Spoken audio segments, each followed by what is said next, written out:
हिसाब से हमारा न्यूमेरिकल नंबर 7 बनता है। A ship sends out an ultrasound that returns from the sea bed and is detected after 3.42 second.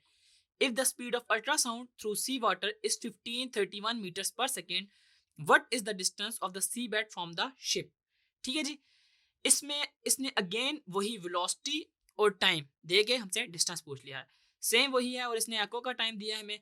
तो again वही जो हमने पिछले लास्ट दो न्यूमेरिकल में किया कि 2 से एंड पर डिवाइड कर देंगे। तो टाइम क्या आपके पास,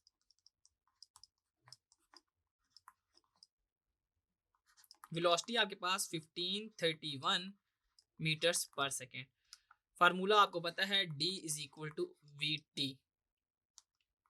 जस्ट हम इसको v को t से मल्टीप्लाई कर देंगे, तो 1531 को हम मल्टीप्लाई करेंगे 3.42 से, तो ये हमारे पास आता है 5236.02।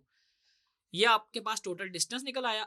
अब आपने इसमें अगेन वही करना है जो आपने लास्ट दो क्वेश्चंस में करते हुए आ रहे हैं, ड्यू टू एको लिख के आपने इसको 2 से डिवाइड कर देना है।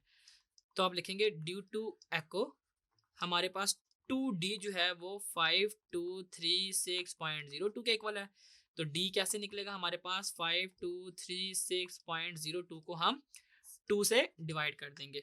तो डिवाइड बाई 2 जब हम करेंगे तो ये मेरे पास आ जाएगा 2618 मीटर्स। तो यूं आपने देखा कि अगर आपके पास टाइम और वेलोसिटी गिवन है तो उसके जरिए आप डिस्टेंस इजीली फाइंड कर सकते हैं, और अगर वो एको टाइम है तो आपको एट द एंड उसको 2 से डिवाइड करना है।